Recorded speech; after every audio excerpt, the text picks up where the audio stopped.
Okie doke. Some shit at the apartment getting fixed up, I guess. There's a hole in the top corner, and those fucking ants were coming down. So, I told the landlord, yo, man, the ants are coming out of my roof, and they're huge. They're giant ants. I don't want them, please. I just said there are ants coming out. What is that? The camera has like... Oh, I guess there's multiple lenses or something. I don't know. I don't know how that works. But I came in and put some sort of paste or some shit. I don't know how that works. There's something called sheetrock, and then there's some sort of paste, I guess, that goes over it, and then there's something else that goes over that they put on, and somehow it smooths it out or something. And then finally the paint goes on or something. I don't know. I don't give a shit. I just wanted that little hole. I didn't know they were gonna do whatever the hell else is happening. I don't know. But okay. So to continue, what is it? Continuar or something like that? Because that's to continue. Maybe. Okay. So we can increment the current iteration to count how many times we've gone through this whole loop. And I think that's bubble sort. Oh yeah. Since we bubble the biggest element or the smallest element all the way to the end each time, we don't need to check if it is sorted each time. So if we move it to the end, we don't need to compare. We know that it's bigger or we know that it's smaller than the element before it, which means we don't need to do the last element. So what we could do is we could set something here like int length to be the size, we'll just say, well, it's really standard size, but sure. Standard size of our array. And we say minus 1. Okay. And then what we do here is we say, while the loop, so this is a for loop, so we'll just say for int I, start at 0, so start at the first index, while I is less than length, and then increment I. Okay.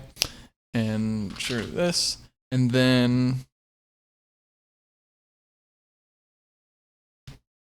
so we say that, okay, we're already going till the second to last element. Not the last element, this would be the last element. Or well, this would be the last element. Less than that, the index of, actually, hold. Yeah, being less than the size is the last element. Less than the size minus 1 is the second to last element. But we want to get last element, we want to do the second to last, but then the third to last, fourth to last, fifth to last.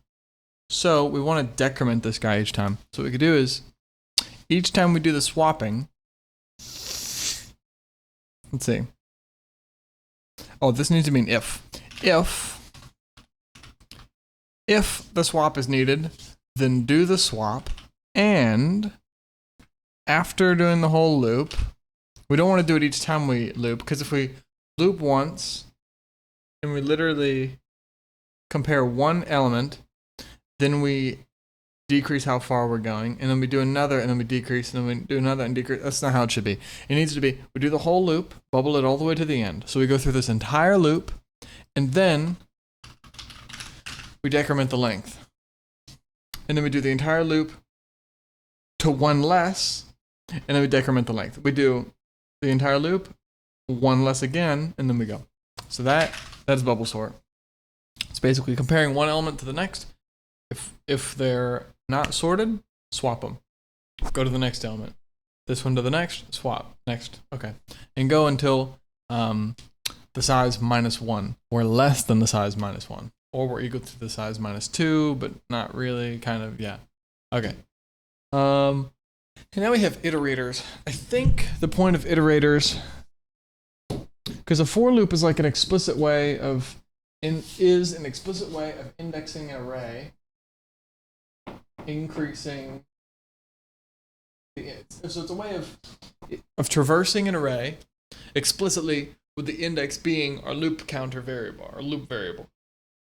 But an iterator seems to be some type of an object that maybe holds an address of an array specifically. And when we use a range-based for loop, requires an iterator. So we do a range-based for loop and we pass it the array. And I think when we pass it the array, it's getting the iterators. It's getting the begin and the end of the array. It's working for a standard array. It's working for a regular array. And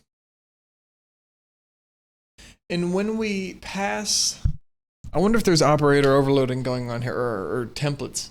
Because when we pass a C-style array to a function, we know that it decays to a pointer to its first element.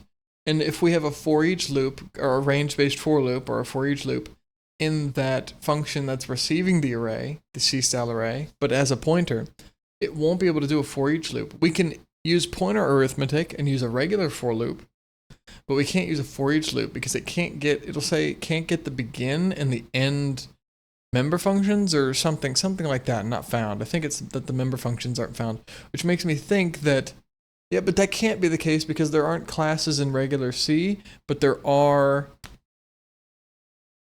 well, so maybe C-style arrays are different in C++? Maybe did they become a class? I'm not sure. Let me find the thing. Or maybe the point is that a for each loop can only, no, because a for each loop can operate, can traverse a C-style array, but not a pointer. But if it's doing it for a C-style array, and a C-style array is not a class, how is it able to get the begin and the end part? Is the point that it sees that it has multiple elements and it gets the first and gets the end? Is there a member function that it calls, or is it a function that it calls on any type of array that gets the beginning and the end? I think that has to be how it works. Here's an example. Excuse me, if we have int array and we just call it, excuse me.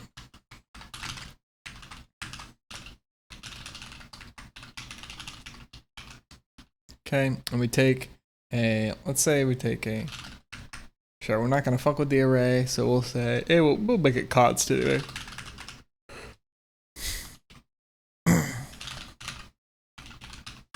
Okay. All right, so far, so good. We're just not using it yet, so it's fine. And if we do for const auto reference element in array to get each element, well, loop through array, do something with each element in array. Here it is. No callable begin or end function found. But if we instead do this here,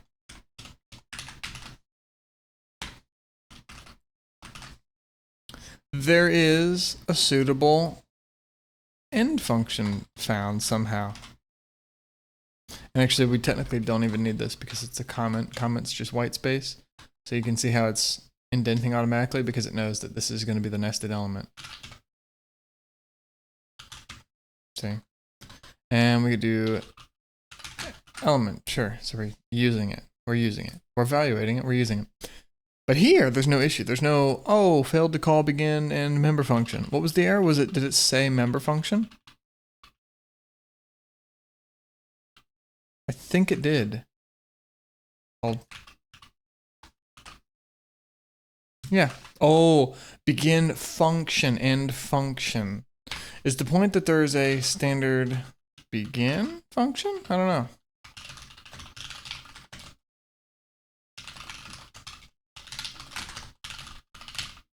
There is a begin.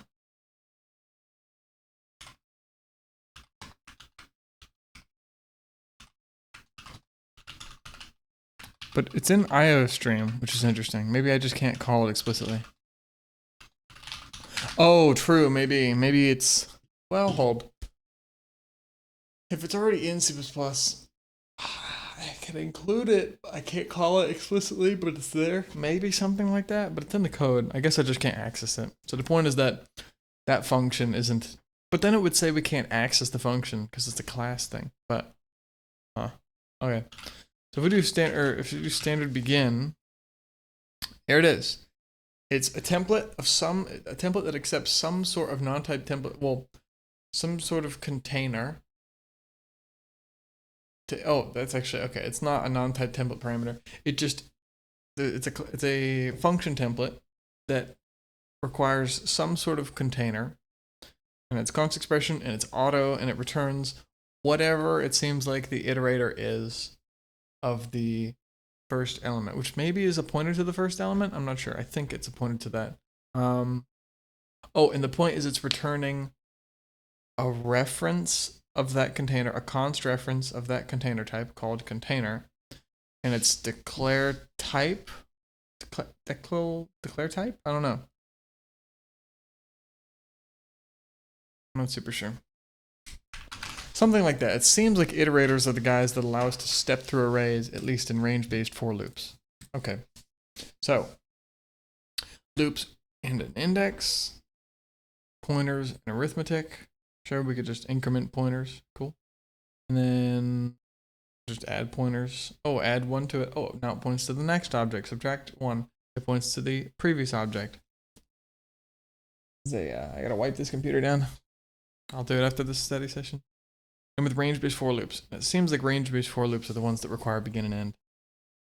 So, error, okay, that's just the issue with the CTAD class template argument deduction. How far did we get? Oh, not far. Okay.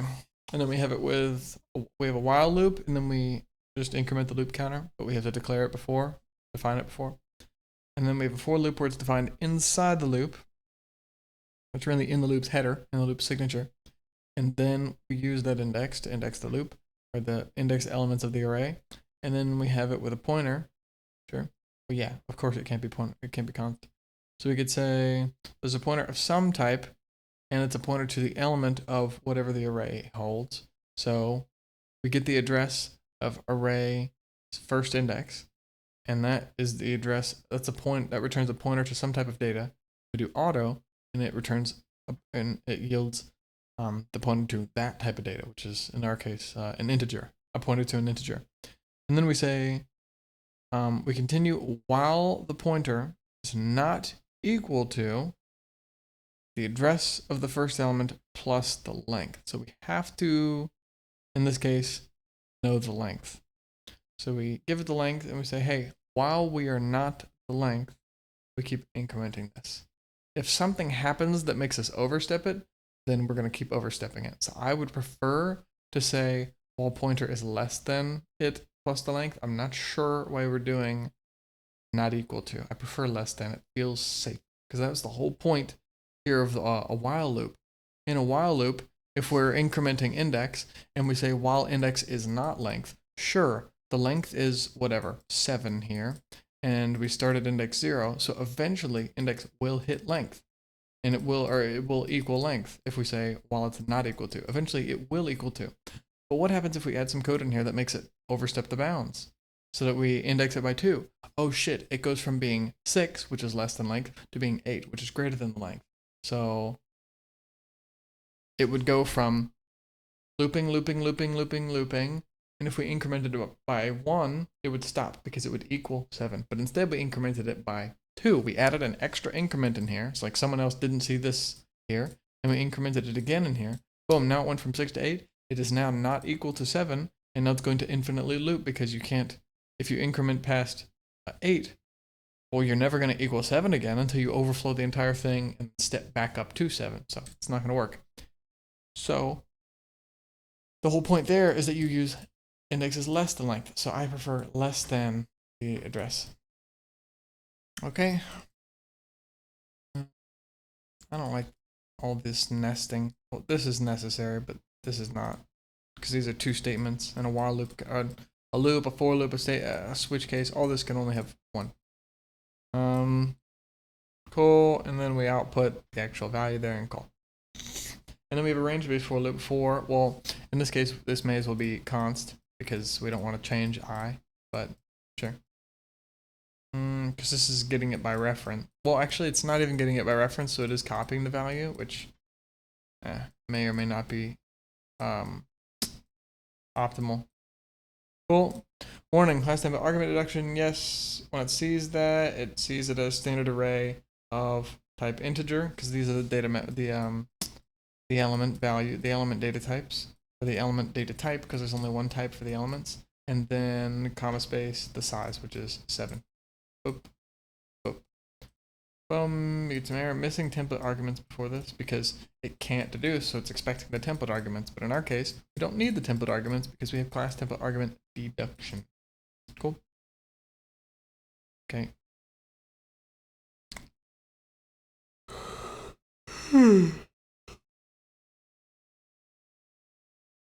Yeah, you could. That's boring. Looping with indexes is more typing than needed if we only use the index to access elements. Yeah, makes sense. If we're doing something else with the elements and setting things with it, sure, we need the index. But if we don't need the index, we just need to access the elements. Boom, may as well do a for each loop. Okay. All right.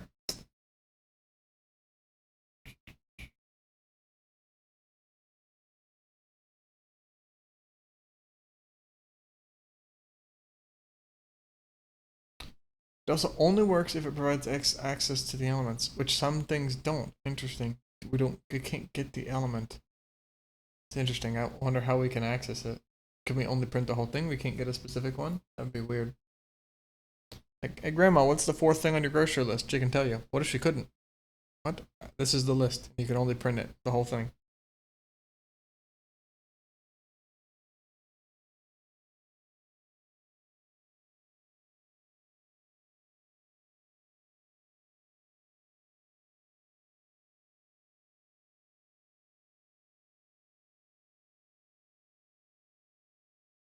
Okay.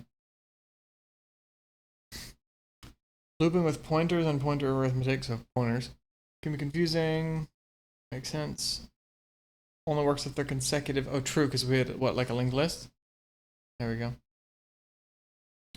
Yeah, meaning that if some aren't consecutive, they are not,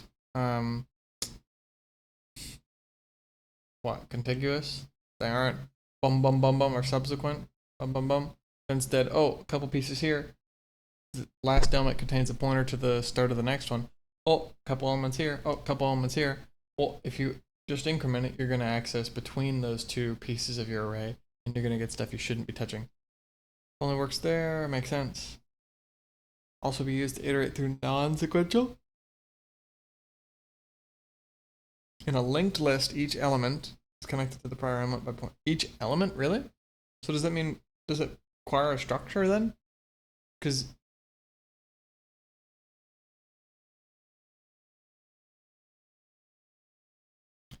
each element is connected to the prior element by a pointer. Each one, not even just the first and last.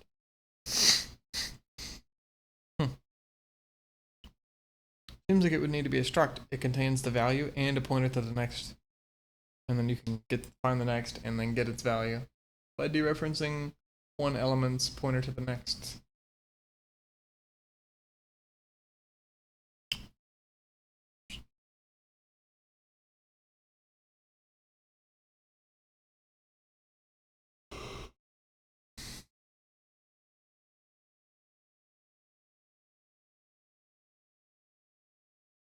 And wouldn't that be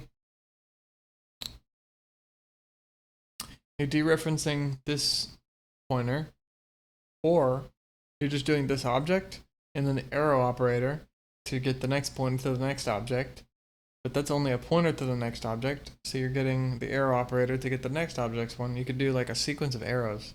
Huh. Right, doesn't that work? We'll do struct element int value, and then I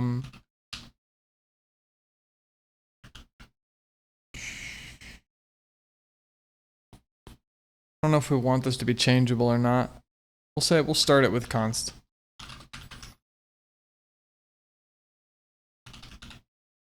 Next element.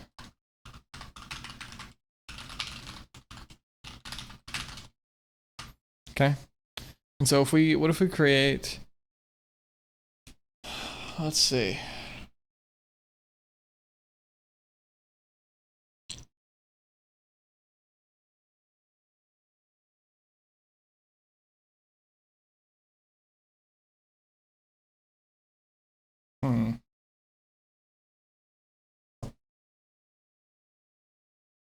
I mean, I could create each element separately, I think.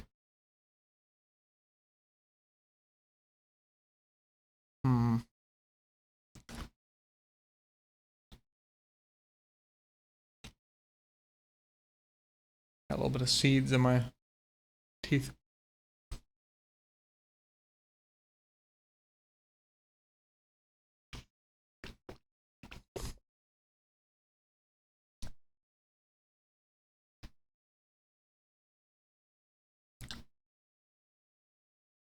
I need to get that out. Be right back.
Okay.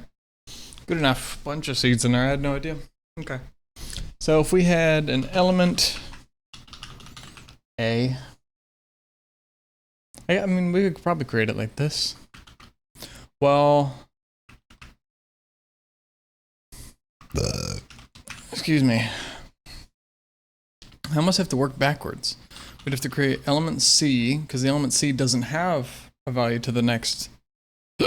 Excuse me, it doesn't have a pointer to a next element. It's the final element. So we'll say C is initialized with 3 and null pointer. But then there's element B, and he's initialized with 2 and the address of C. Hold. The problem is C isn't const, so we'll make these const. That way, wait, hold. Is the problem that it, oh, the problem is it's not to a constant.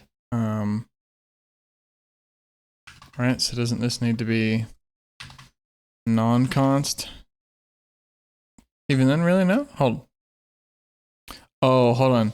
It's the address of C. Wait, hold. Oh, I guess it is a pointer to the next element, actually. So it is just... There it is. Because otherwise we're pointing to the value, but then the value doesn't hold a pointer to the next. And if we create element A, and now we can make these be const, and we can make this be const, const, and const. And now A has the element 1 and the address of B. Okay, so nothing has the address of A, nothing, and C doesn't have an address, because there's A, B, C. C doesn't hold an address, and then nothing holds the address of A. So we could do something like A, hold, A next element. Well, hold. Okay, it is like that. All right, so the point is A has a data member called next element. A next element. And next element is a pointer to an element. Well, how do I access a member of something I'm pointing to? We use arrow operator to get its value or its next element. Well, its next element is a pointer to another element. And we want to access a data member of that element. So how do we access a data member of something we're pointing to? We use the arrow operator again. Next element. Really?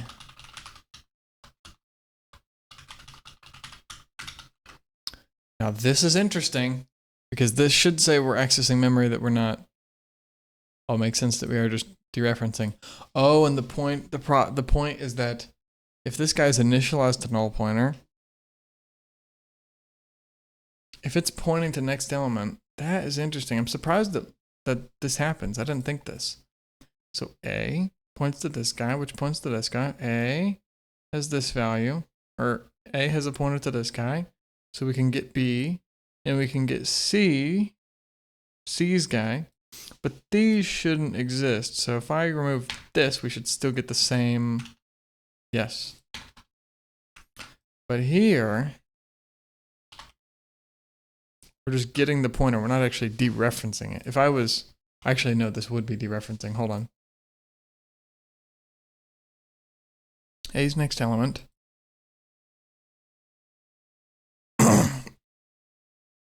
This is B. This is a pointer to B.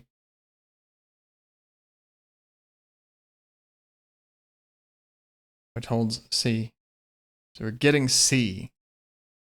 Point is A is holding B. So A's next element gives us what B is holding. B is holding a pointer to C. But C is holding a pointer to null. The point here is, I guess we're not dereferencing it, right? Oh, so the point is we're not doing this. Bum, bum. Wait, what, really? We're not dereferencing null? Wait, we are. That's what I was saying. Hello? So we are dereferencing here, yeah. I'm surprised it doesn't... This is cool. What if we...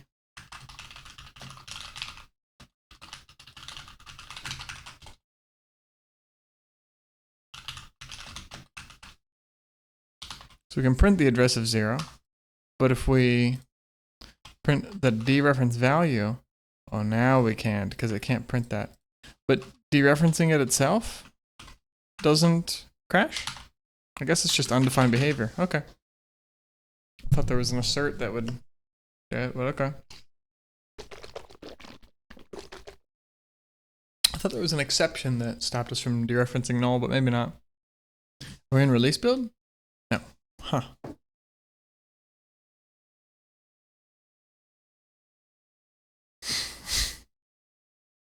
Okay, so that's the linked list. Range based, we can't get the index, so how is it holding the next? Maps, trees, haven't used these. Lists, haven't used those either. Iterators is an object designed to traverse through a container, providing access to each element along the way. Huh.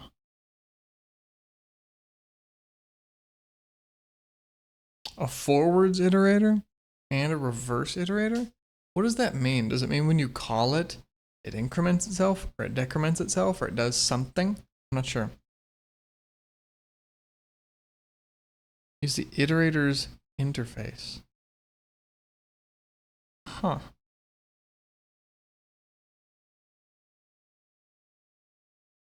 It is operator plus plus. Even if it's working backwards, maybe? In access.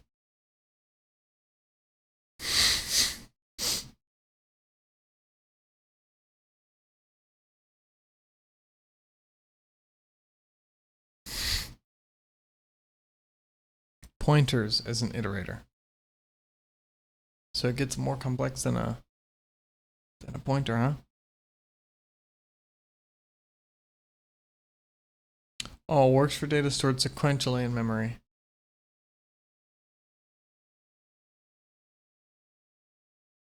Meaning that what? There's maybe another type that's instead that has operator overloading. So if you increment it, it's instead not pointing to the, well, it's pointing to the next element, but the way that it does that is different. It actually has to go and find the next element, and then it starts pointing to that next guy.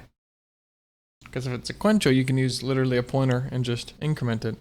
But if it's not sequential, how do you find out where 4, 5, and 6 are if they're located over here in memory, while 0, 1, 2, 3 are located elsewhere? 4. So if we say auto begin,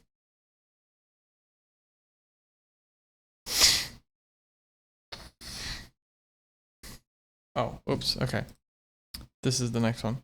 So we start by getting the address of this guy, and then we have end, which is this guy plus the size, so plus 6. So this is the address of this guy.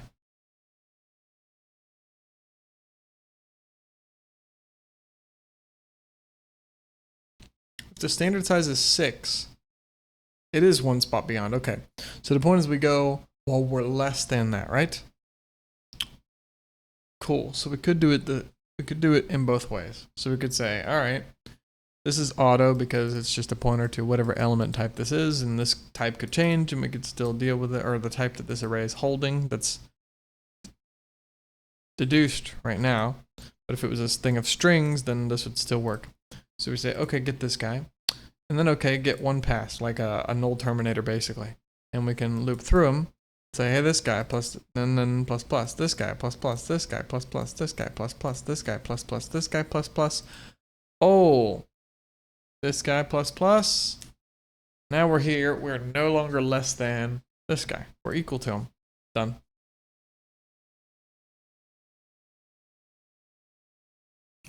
Yeah. And if we have a pointer to each, then we can just dereference the pointer to the actual element instead of having to explicitly index it. In direction? What are we talking about?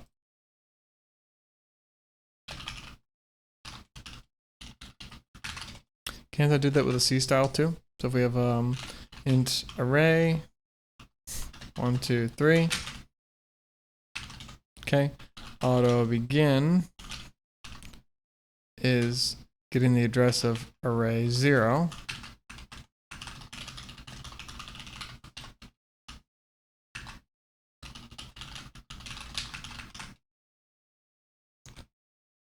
And then auto, so get first element.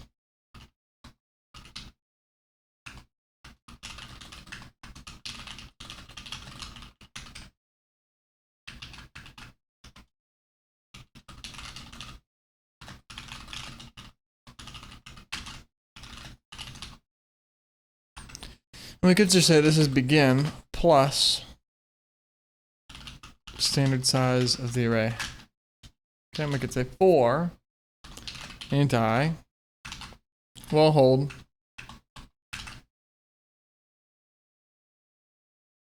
I guess we'd say auto index, and we initialize them to be begin, and while index is less than end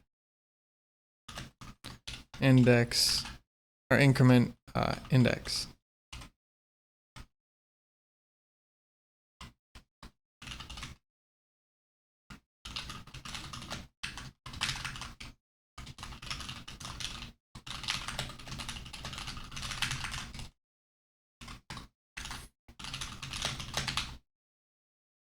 And then we'll just say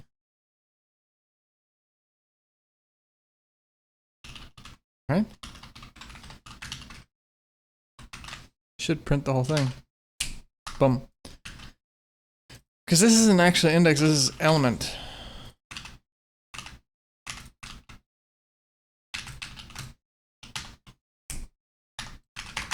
Okay. I like pointer. Okay, I don't know about this name. I like element because they're saying, hey, we're pointing to this guy. Oh, hey, we're now this guy. Now we're this guy. Boom. And maybe dereferencing the element doesn't make sense either, but.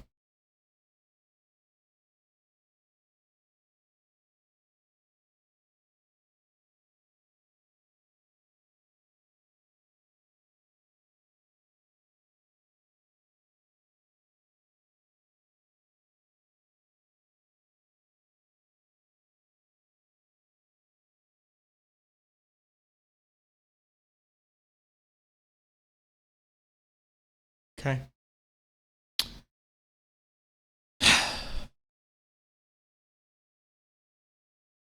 starts to the beginning.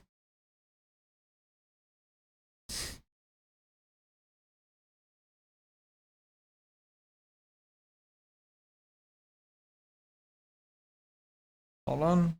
If begin pointing to the beginning makes sense. The end, the first element, and then end has an endpoint, so it's after. Makes sense.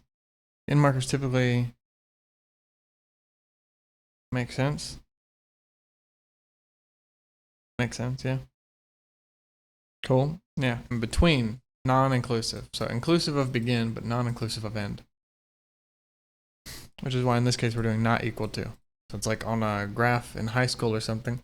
Instead of filling in the guy to say, instead of filling in the dot on that point on the graph to say inclusive, including this point, we leave it circled so it's all the way up to it. So 3.99999, not 4.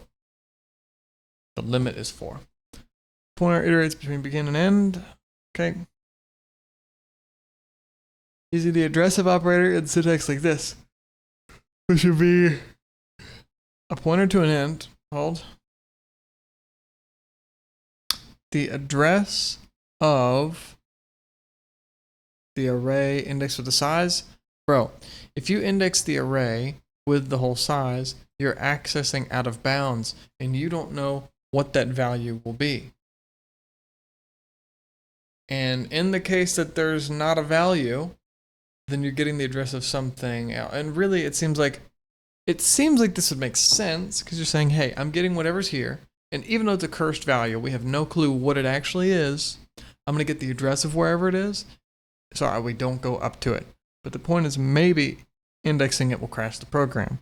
Somehow it's undefined. It's not, oh, getting a garbage value. It might be a garbage value, but it's undefined, so don't do that.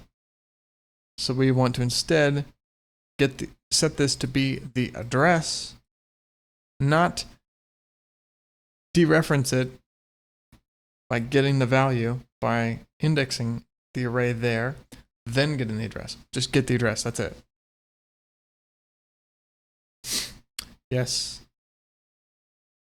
Dereferences an element that is off the end of the array. Yes. Instead, do that.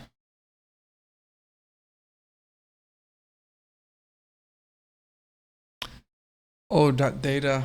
Oh yeah, because it returns a C style, so it has to be a pointer to the first. That makes sense. And then we can index a pointer with the subscript operator, so okay, I gotcha. And then plus the size to initialize the pointer without dereferencing anything. We're only dealing with pointers here and sizes. We're just doing pointer arithmetic. Standard library iterators.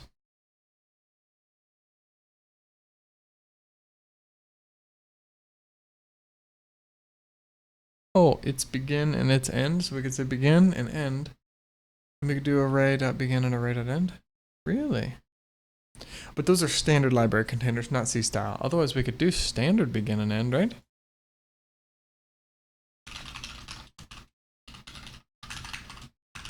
At least with... are they an algorithm? Probably.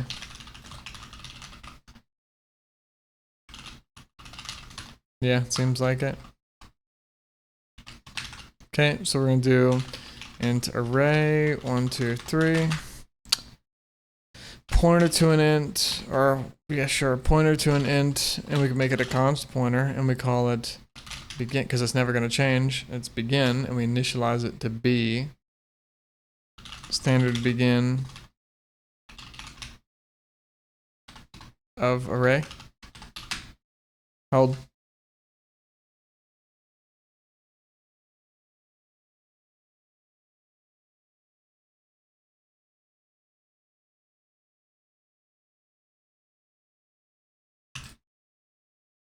What's wrong here, huh? Oh, what the fuck? Pointer to an int. What the fuck is that? I thought we were multiplying.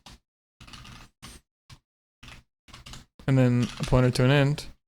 Or an auto const pointer called end, and it's begin plus standard size array. Oh, well actually, or in this case, we may as well just do standard end array.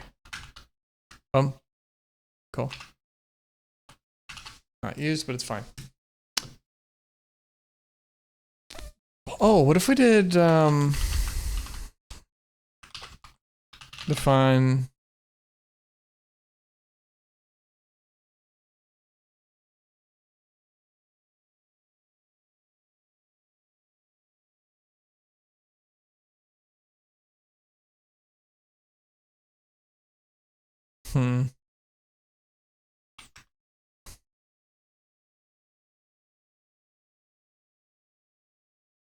the one character to be maybe unused? No? It's not cool? We can't do that?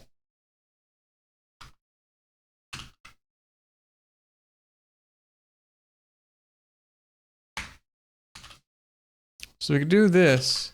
We can't do the data type that already exists.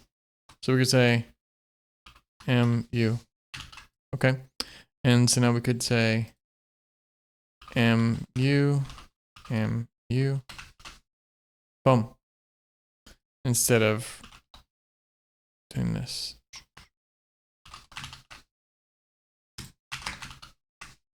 It's complaining because it doesn't have main is not defined, but it is declared.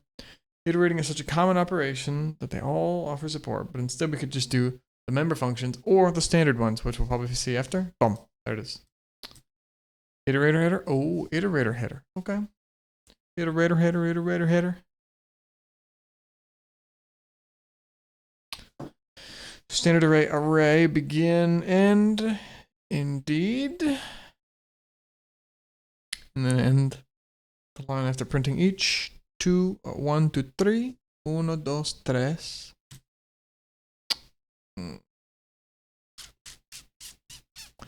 Que tengas feliz un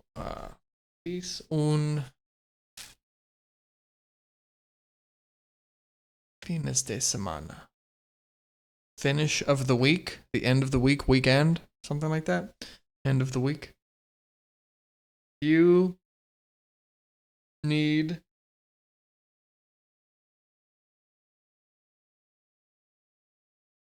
que tengas, you need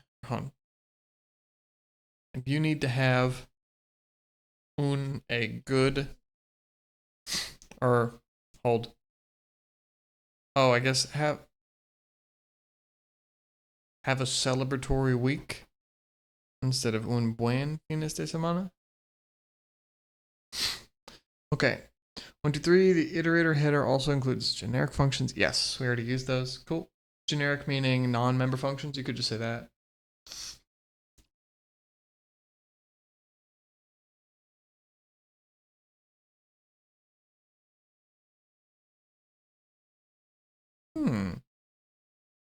And what they're prioritized properly?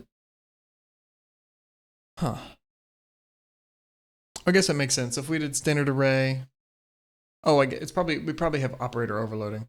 Oh, we have to, because they're different header files, but it's in the same library, so it has to be that. One of them accepts a C style, so it's a const pointer to a whatever, but then the other one, or a reference to that somehow with a syntax, it's like parentheses with an address inside, address operator, address of operator, the and symbol. And then we have standard begin and standard end that accept the standard library containers. Those are defined in those header files, and they have their own overloads. So the proper one is created. Proper one is called, rather. We include array, which already includes iterator. We have an array, and we create begin to do standard begin array, or we could just do array.begin, same for end, and then do the same thing here in this, yep, because we're doing it via pointer. And then don't worry about the types of iterators. We'll revisit iterators later, okay? Iterators take care of the details, okay. Makes sense. So you could have one that works for a linked list, and we don't have to worry about how it's getting the next thing. It's finding it somehow. It's checking to see if it's subsequent in memory. Oh, it's not. And then it does a thing that's more expensive, but finds the next element maybe. Excuse me. Begin end, and plaza, which is here. Make sense? In dereference to get it, yes. Just like standard optional.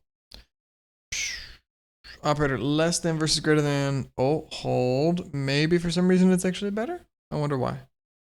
Oh, some iterator types are not relationally comparable. Interesting.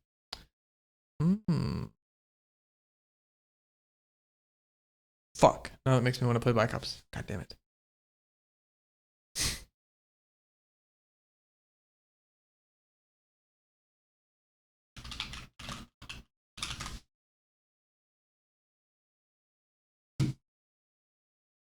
Important thing is that the iterator. Yeah. Okay. So the point is, we do not equal. So then you just have to be careful in there that you don't.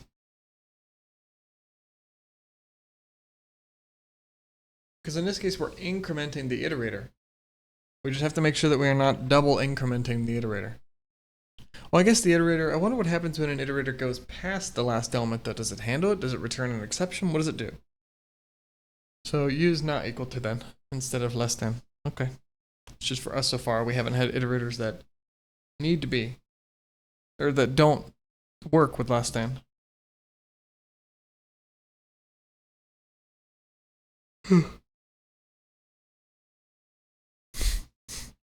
Range-based for loops. All types that have a begin and an end, or hold on. All types that have a begin and end, or that can be used with them, are usable in range-based for loops. Which is why, because a C-style array can be used in standard begin and standard end, we're probably going to do. Oh, we're not even using a C-style here. I'm surprised. Standard array, and I meant to say C-style, not standard array. Okie doke. We may as well just do constant because we're not fucking around. We're not changing it. Okay, the point here is that what it's doing, it has some sort of loop functionality on the inside that basically implements this, but somehow we can shortcut it. It's not the code, it doesn't look like a macro, so it seems like it's a custom keyword. I'm not sure how a for loop is implemented in C++. Maybe it's something low level, just like, I don't know how integer is implemented in C++.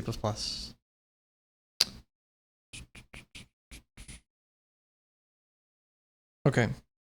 Can be used in range-based for loops. How far are we?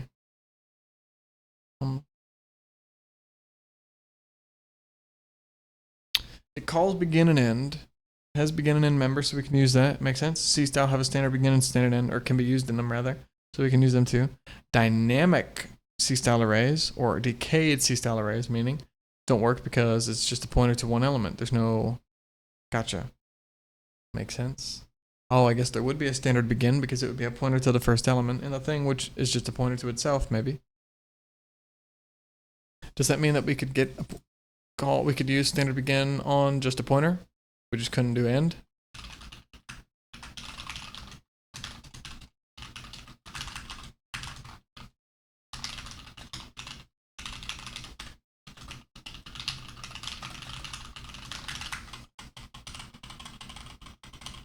I hate this 85%.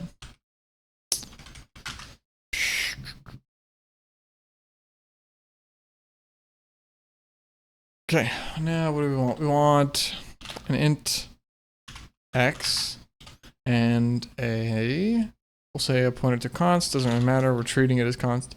Pointer to a constant called xp, address of x.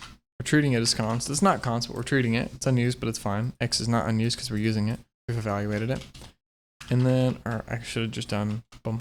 And then, so we could do standard begin XP. Oh, no? Oh, even then. So it seems like not only, well, hold. So what if we do void print array, and it's a const, please, a const int, or hold, const int array.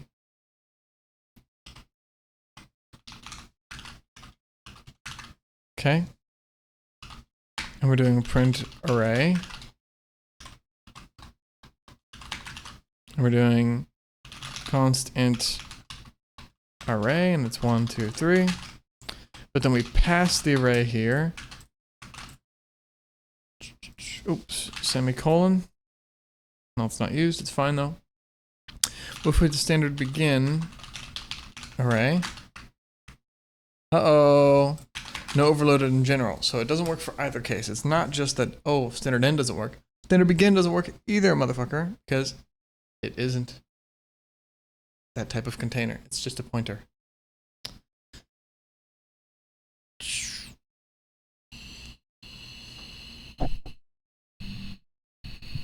So dynamic ones don't work. Hold on. Dynamic C's don't. So decayed ones don't work because there's no standard end for them. Meaning what? Making an overload for standard end? Add these functions to your types later.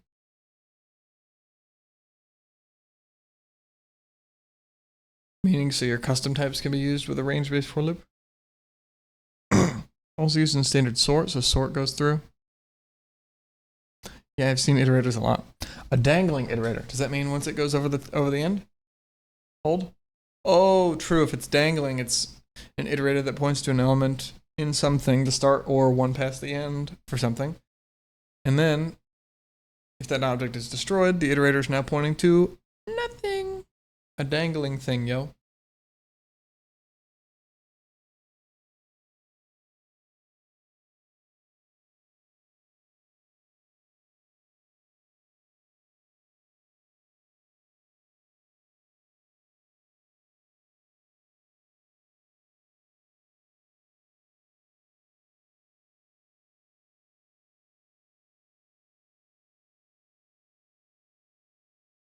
Okay.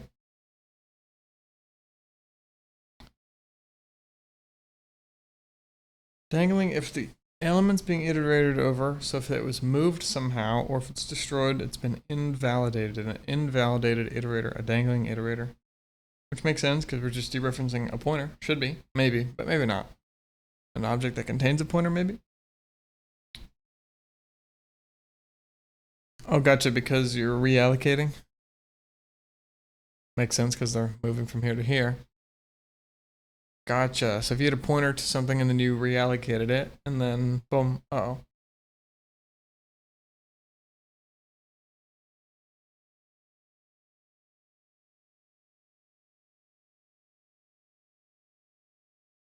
Which container operations may or may not? Meaning, does the reallocation do it? Iterator invalidation section of standard vector.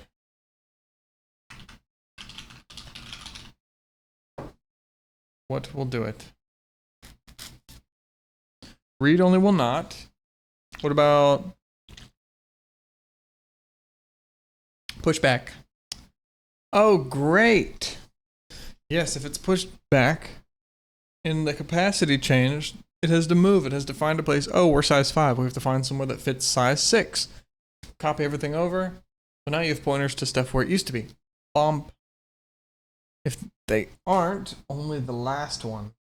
Because now end is pointing to this guy, but it should be pointing to the next guy. So it's pointing to the wrong thing.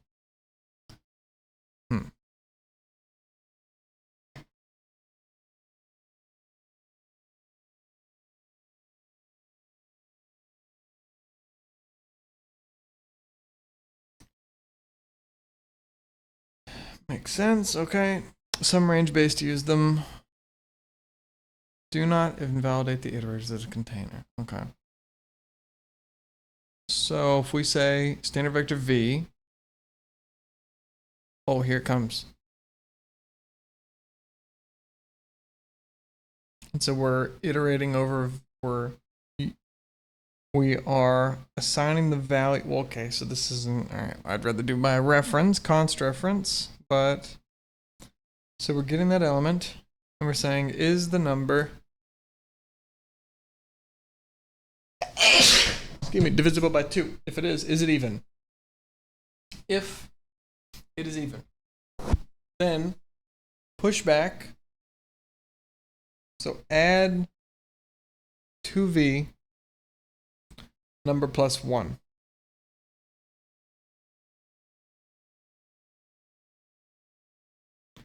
And if we do that, and we're looping through it, bum, bum, bum, bum, bum, and we do bum, bum, and we have a pointer to the end and a pointer to the beginning, an iterator, and 2 separate iterators. But then we push back. Now end doesn't update to the end. It stays pointing to the previous end location. And maybe pushback fosters reallocation. Depends on the capacity here. Well, in our example, 0, 1, 2, 3. So we see 0. Okay. Oh, it is even. So it'll push back 1, right? And if it does that, the first time, end is pointing to 1 past 3. But now there's a 1 after 3. And now it's technically pointing to that new 1. It's not pointing to the final thing. So it's actually not going to use, it's not going to index that next 1.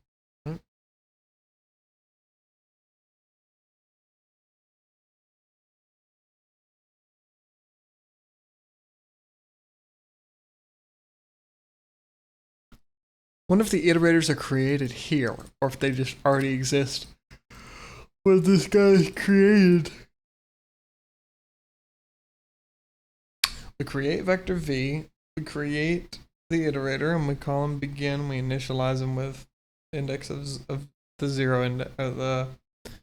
We initialize him with a pointer to the 0 index. We then increment it pointer to the next guy. Wait, hold. So now begin is pointing to the next guy.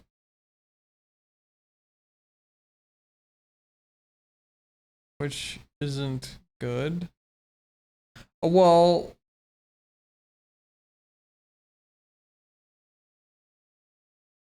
and we print 2, but then we do v.erase and we pass it. We erase that one, so now begin is pointing to an element that doesn't exist. I mean, we may as well, wouldn't it be the same thing if we just said right here, instead of this, we just erase the pointer to nothing. So now erase invalidates the iterators to the erased element and subsequent. Yeah, you could do it either way. Huh. Can be revalidated by assigning a valid iterator to them, so reassigning it to be begin. So I wonder if they're created when we do a range-based for loop, or if they're created once, and then if we fuck it up, we have to then reassign. I feel like the range-based does it.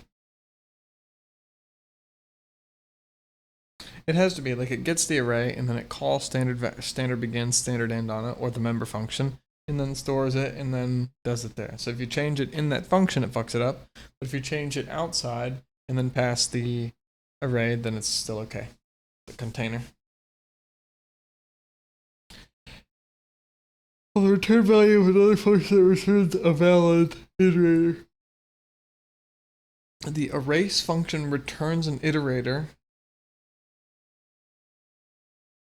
Returns an iterator to the 1 past the erased element.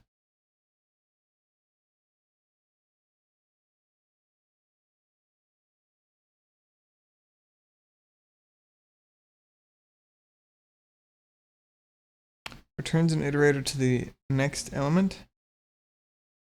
Makes sense. Or and if the last was removed. So if we say, hey, we create begin, and then we assign the iterator to then be, or we assign the iterator to be erase begin. This guy's erased, and now begin points to here.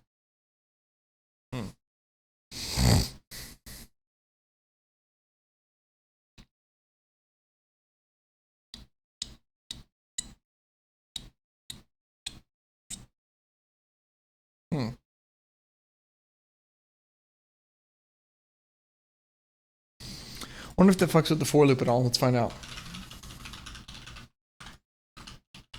Don't need it.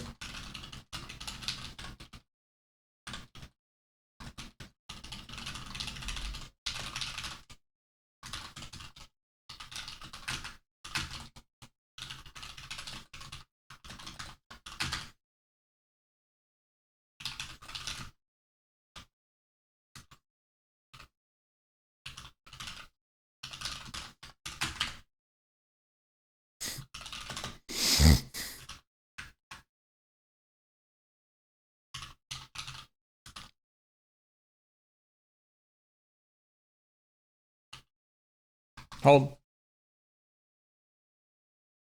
So if we erase begin it, right? This is okay. So if we create an iterator that points to this guy, the beginning, and then we erase this guy, this returns a pointer to this guy, which we are assigned to be begin. And then if we did for begin, for auto, and we'll call it start, or we don't need to. We could just say for nothing, while begin is not equal to x end increment begin.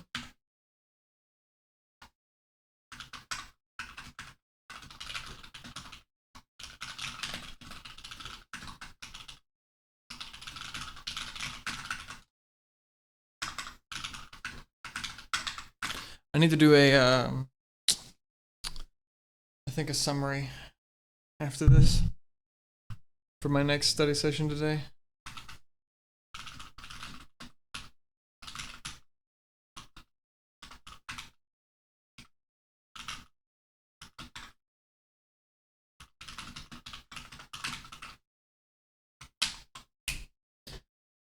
Cool. But if we did instead a for const autoreference element in x, or we could just do, oh shit.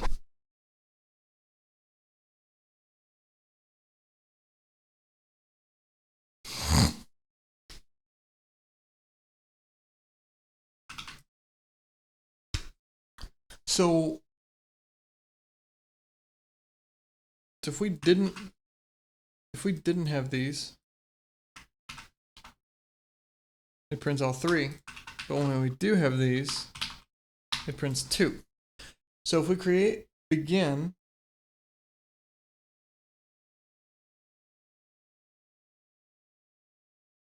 oh, I guess the point here is that when we are erasing, we're actually erasing this element. And I don't know how that, I guess that's what we're doing. It has 3 pieces of memory, and we're erasing the first one and setting, well, if we do that,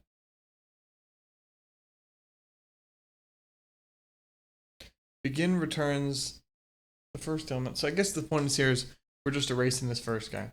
But if we weren't using for a range-based for loop, we could assign begin to then point to the next thing so that it's not invalidated. But a range-based for loop would still be fine. The point is, if we do x erase x begin, it's still going to do the same shit. But we can do it 2 ways. We can pass it. We can save the iterator and use the iterator in an explicit for loop, or we don't have to in a range-based.